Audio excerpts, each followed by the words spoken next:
Welcome to Head to Heart Daily Devotions. We are on week 10, day 2 today, and we're cruising through Jesus. We just saw him preaching in the temple, and we saw that the Pharisees are trying to kill him crazy.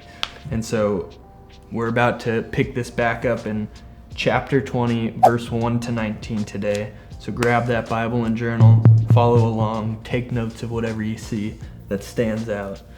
Let's get into this thing. One day, as Jesus was teaching the people in the temple courts and proclaiming the good news, the chief priests and the teachers of the law, together with the elders, came up to him. "Tell us by what authority you are doing these things," they said. "Who gave you this authority?" He replied, "I will ask you a question. Tell me, John's baptism, was it from heaven or of human origin?" Jesus answers their question with a question. They discussed it among themselves and said, "If we say from heaven, he will ask, 'Why didn't you believe him?' But if we say of human origin, the people will stone us because they are persuaded that John was a prophet." So he's given them, they have to choose either one, and they know it's a lose-lose. So they answered, "We don't know where it was from." Jesus said, "Neither will I tell you by what authority I am doing these things." He says, if you ain't gonna answer me, I'm not gonna answer you. And really, Jesus has answered this question multiple times. He's said his authority is from God. He is God's sent one. They would know. They're just looking for something to accuse him by. He went on to tell the people this parable. A man planted a vineyard, rented it to some farmers, and went away for a long time. At harvest time, he sent a servant to the tenants so they would give him some of the fruit of that vineyard. But the tenants beat him and sent him away empty-handed. He sent another servant, but that one also they beat and treated shamefully, and sent away empty-handed. He sent still a third, and they wounded him and threw him out. Then the owner of the vineyard said, "What shall I do? I will send my son whom I love. Perhaps they will respect him." But when the tenants saw him, they talked the matter over. "This is the heir," they said. "Let's kill him, and the inheritance will be ours." So they threw him out of the vineyard and killed him. What then will the owner of the vineyard do to them? He will come and kill those tenants and give the vineyard to others. When the people heard this, they said, "God forbid."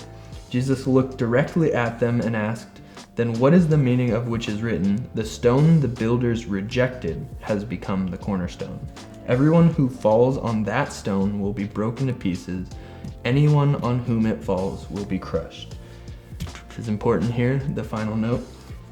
The teachers of the law and the chief priests looked for a way to arrest him immediately because they knew he had spoken this parable against them. But they were afraid of the people. Most of Jesus's parables go right over these people's heads, but there's something about this one that they get. They understand this was spoken directly against them. So this parable was about literally God sending prophets to his people, and time again, the people who God left to care for Israel, the people that God left in charge, the religious leaders, they were the tenants who kept rejecting the person sent to them by the owner. And so just like the leaders of the Jewish people always would reject the prophets and wound them and eventually kill the son sent by the owner, the son sent by God, who Jesus is pointing to himself, the religious leaders are guilty of the exact same thing. And so this parable was spoken directly at them, and the Pharisees got it. They understood, and they're looking for a way to kill Jesus. And my reflection question for you today is this. What we see here is that God has been consistently trying to talk to these people and send them a message through his prophets, and they continually reject it. My reflection question for you today is this. What is God speaking to you that maybe you have been rejecting or not addressing? Maybe he's pointing something out to you. He's telling you to do something. He's putting it on your conscience, speaking through your heart, putting this on your heart to do this thing, but you keep putting it off. You keep rejecting the thought. You keep on doing your own thing instead of listening to his warning. Maybe there's something like that in your life. Maybe there's not, but think through that. Is there something like that you have been rejecting the voice or the pull of God in your life? And your prayer point today is this: God, would you help me to see, is there something you're calling me to? Is there something you're warning me of and telling me to turn from that I'm not seeing? God, help me to see the things you're trying to say to me. Help me to hear the things you're trying to say to me today.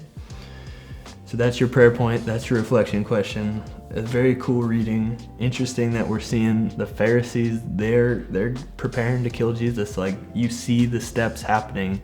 This is what's leading to his death. Everything Jesus is doing is intentional. He's come for this mission and he is setting it up. So tune in tomorrow to see how the story continues. Excited to see you then.